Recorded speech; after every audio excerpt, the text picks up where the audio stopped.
मोदी सरकार ने जो डॉक्टर एस जयशंकर सर को विदेश मंत्री बनाया है, ये बहुत ही बड़ा मास्टर स्ट्रोक था, क्योंकि जयशंकर सर के आने के बाद भारत की विदेश नीति में एक नई फ्रेशनेस देखने को मिली है। क्योंकि जयशंकर सर को पता है कि किस मंच के ऊपर कौन से देश को कितना टारगेट करना है। डिप्लोमेटिक लैंग्वेज यानी कूटनीतिक भाषा में बिना किसी देश का नाम लिए किस तरह से जवाब देना है, और भारत के लिए जो देश सबसे ज्यादा इंपॉर्टेंट है उनके साथ रिश्ते कैसे मजबूत करने हैं, इन सब में जयशंकर सर पूरी तरह से एक एक्सपर्ट है। आज हम ये बात इसलिए कर रहे हैं क्योंकि इजराइल को लेकर जयशंकर सर ने पिछले कल एक स्टेटमेंट दी है, जिससे पता चलता है कि हमास और फलस्तीन के साथ इजराइल के इस युद्ध में भारत की क्या सोच है और हम किसको सपोर्ट करते हैं और किसको नहीं।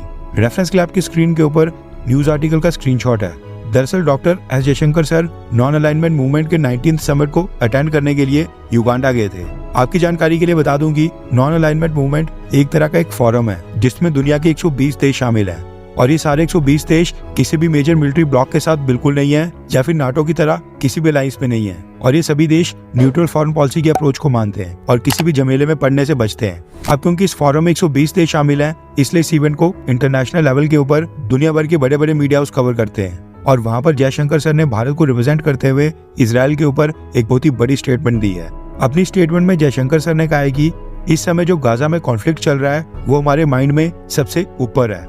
ये जो ह्यूमैनिटेरियन क्राइसिस सामने आ गया है, इसके लिए हमें एक सस्टेनेबल यानी लंबे समय तक चलने वाला एक सॉल्यूशन निकालना पड़ेगा जिससे अफेक्टेड लोगों को तुरंत सहायता मिले। लेकिन हमें इस चीज में भी पूरी तरह क्लियर होना पड़ेगा कि आतंकवाद और आम लोगों को होस्टेज यानी बंदी बनाकर अपने पास रखना ये पूरी तरह से अनएक्सेप्टेबल है। इसको बिल्कुल भी बर्दाश्त नहीं किया जाना चाहिए।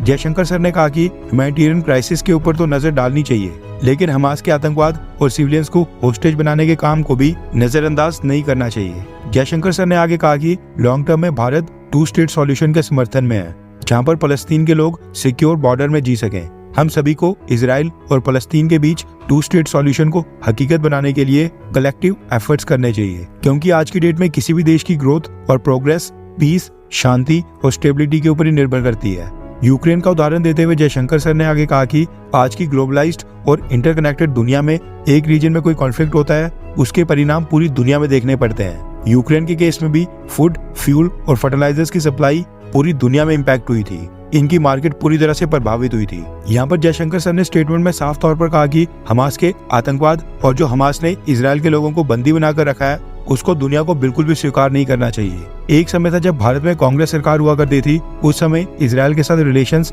इतने मजबूत नहीं थे, लेकिन आज मोदी सरकार के कार्यकाल में भारत और इजराइल इतने करीब आ गए हैं कि इंटरनेशनल स्टेज के ऊपर भी भारत इजराइल के समर्थन में पूरी तरह से खड़े हो रहा है। और हमारे विदेश मंत्री डॉक्टर एस जयशंकर सर ने न सिर्फ इजराइल को सपोर्ट किया है, बल्कि मुस्लिम देशों का ख्याल रखते हुए 2 स्टेट सॉल्यूशन के ऊपर भी जोर दिया। वैसे आपको क्या लगता है कि इस साल के जनरल इलेक्शंस में जीतने के बाद क्या प्रधानमंत्री Modi ji doctor S Jaishankar sir को दोबारा से भारत का विदेश मंत्री बनाएंगे, हाँ या फिर ना? नीचे कमेंट करके अपनी राय जरूर बताएं।